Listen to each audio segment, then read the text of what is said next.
Assalamualaikum warahmatullahi wabarakatuh.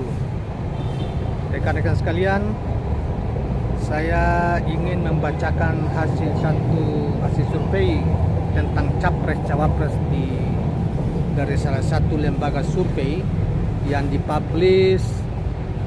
di Twitter hari ini. Diberitakan ID.com, ya, memberi dengan judulnya lembaga survei Indo Strategis, Anies AHY unggul di berbagai skema koalisi. Itu judul beritanya. Nah, kawan-kawan sekalian, saya perlu, sebelum kita bacakan, saya perlu sampaikan bahwa background kita di video ini adalah di Taman Lantai 2 Taman Literasi Christina Marta Tiahohu, ya, di Blok M, Jakarta Selatan. Di lantai 2 inilah situasinya, backgroundnya. Saudara sekalian, kita mengambil di dekat pohon mangga ini yang tidak kena langsung matahari. Baiklah, kan saya kita bacakan apa yang diberita tentang lembaga survei Institute for Demokrasi dan Strategi Affairs atau Indo Strategik membagikan hasil simulasi pasangan calon presiden capres dan calon wakil presiden cawapres aspirasi masyarakat di DKI Jakarta. Ini kaitan masalah DKI aja, ya, khusus surveinya di lingkungan DKI saja. Dikatakan aspirasi masyarakat DKI Jakarta lebih mengunggulkan Anies AHY di berbagai skema koalisi. Duet Anies dan Agus Harimurti Yudhoyono lebih banyak dipilih masyarakat.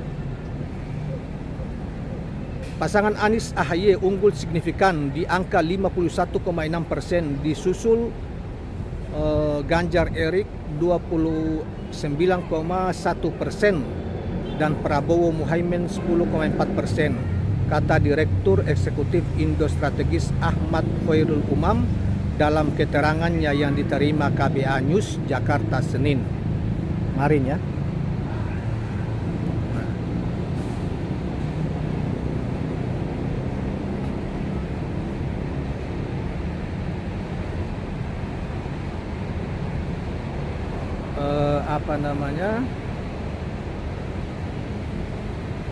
Selanjutnya dikatakan bahwa berdasarkan simulasi 3 pasang capres-cawapres, pasangan Anies AHY mendapatkan dukungan besar dari basis Demokrat 72,3%, Gerindra 50,4%, Golkar 50%, Nasdem 73,6%, PAN 55%, PKB 47,8%, PKS 81,6% dan P3 68,6%. Sementara itu, jika simulasi 2 pasangan capres-cawapres, pasangan Anies AHY juga unggul 57% jika berhadapan dengan Ganjar Erik hanya dengan 34,4%. Anies AHY juga unggul telak 61,7% jika berhadapkan dengan Prabowo Muhaimin yang hanya mendapatkan 22,3%. Selanjutnya dikatakan, saudara sekalian,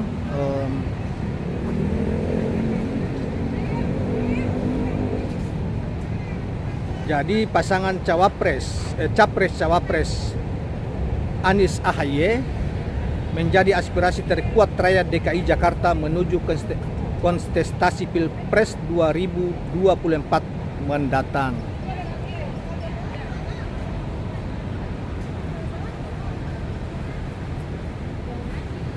Hal itu dikonversi menjadi modal sosial dan politik dengan mengonsolidasikan wilayah DKI Jakarta sebagai salah satu basis politik Anies menuju Pilpres 2024 mendatang.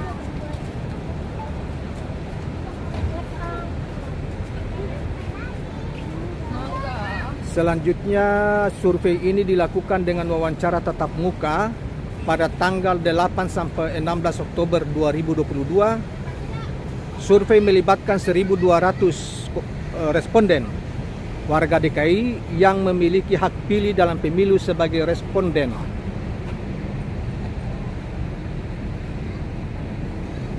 yang dipilih acak bertingkat, toleransi kesalahan ataupun margin error sebesar kurang lebih 2,8% pada tingkat kepercayaan 95% kepercayaan publik terhadap survei ini ya. Nah, kawan-kawan sekalian, demikianlah berita tentang survei Capres dan Cawapres 2024 yang mengambil wilayah khusus wilayah DKI Jakarta, di mana Anies di berbagai simulasi dan berbagai lawan aspeknya Anies AHY. Jika Anies AHY adalah cawapresnya Anies, menang telak dari calon-calon yang lain untuk di wilayah DKI ya tentunya saya kira di DKI ini bukan mendahului kehendak Tuhan, tetapi siapapun lawan tandingnya Anies di capres yang akan datang, saya kira Anies akan menang mutlak lah, menang di atas 50% lah dari lawan-lawan politiknya. Baik itu dengan simulasi 3 capres apa capres, pasti Anies sudah di atas 50%. Nah, yang tadi dilakukan tadi kan simulasi 3 capres kemudian menjadi 2 capres head to head dengan Ganjar, tetapi itu pun Ganjar kalah telak dengan angka Anies menang AHY 60-an%. Kalau dengan Prabowo malah Anies lebih tinggi lagi, yaitu 70-an%. Kalau head to head di DKI ya, bukan di seluruh Indonesia, di DKI. Jadi jangan gemberan dulu para pendukung Anies Rashid Baswedan dan partai politik yang mengusungnya. Itu survei di DKI Jakarta. Kita belum tahu terutama di Jawa Tengah maupun di Jawa Timur. Kalau di Jawa Tengah banyak lembaga survei menggadang-gadang Ganjar 62% katanya, lembaga survei yang sudah ya. Wajarlah karena Pak Ganjar kan gubernur Jawa Tengah, walaupun dianggap tidak punya prestasi dan tidak banyak selama kurang lebih 10 tahun menjadi gubernur 2 periode, tidak banyak belum dapat merubah wajah Jawa Tengah dari salah satu provinsi termiskin di Indonesia.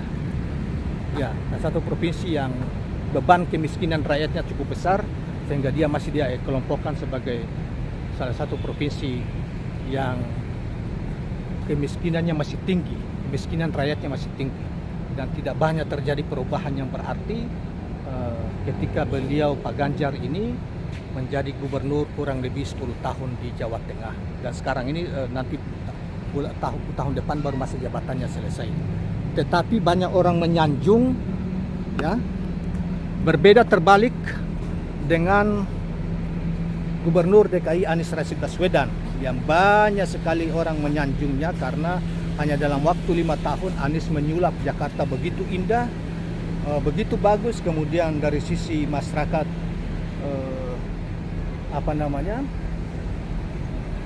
dari sisi pembangunan begitu berkemajuan dan begitu indah, dan kemudian dari seorang pemimpin yang dianggap sangat santun, sangat menghargai warganya ya, sangat menghargai warganya, sehingga beliau sangat andaikan kalau Pak Anies itu bisa memimpin DKI sampai kemarin, kalau pilkadanya tidak ditunda ya, kemudian dia bisa punya waktu lagi 2 tahun untuk membenahi DKI. Itu pun sudah dipotong 2 tahun lebih karena COVID. Dia relatif DKI tidak bisa berbuat apa-apa. Jadi relatif Anies ini hanya bekerja selama kurang lebih 2 tahun setengah efektifnya membangun Jakarta, karena 2 tahun bahkan 2 tahun setengah itu karena kita ditimpa oleh COVID, jadi relatif anggaran dan orang tidak bisa bergerak kemana-mana untuk melakukan aktivitas kegiatan dan konsentrasi untuk penanganan pandemi ya. Nah, bayangkan kalau Anies itu dikasih kesempatan 2 periode untuk membenahi Jakarta, luar biasa. Jakarta ini hanya kurang lebih 2 tahun setengah saja yang relatif bekerja untuk pembangunan saja, Jakarta begini indah, begitu berkemajuan, dan itu bukan hanya diakui oleh masyarakat Jakarta Indonesia, tetapi juga oleh masyarakat internasional. Demikianlah kawan-kawan sekalian, jangan lupa subscribe, like, dan share channel ini. Assalamualaikum warahmatullahi wabarakatuh. Saudara sekalian, ini adalah wajah Taman Literasi Marta Tiahove, Christina Marta Tiahove, wajah depannya ya, di Blok M.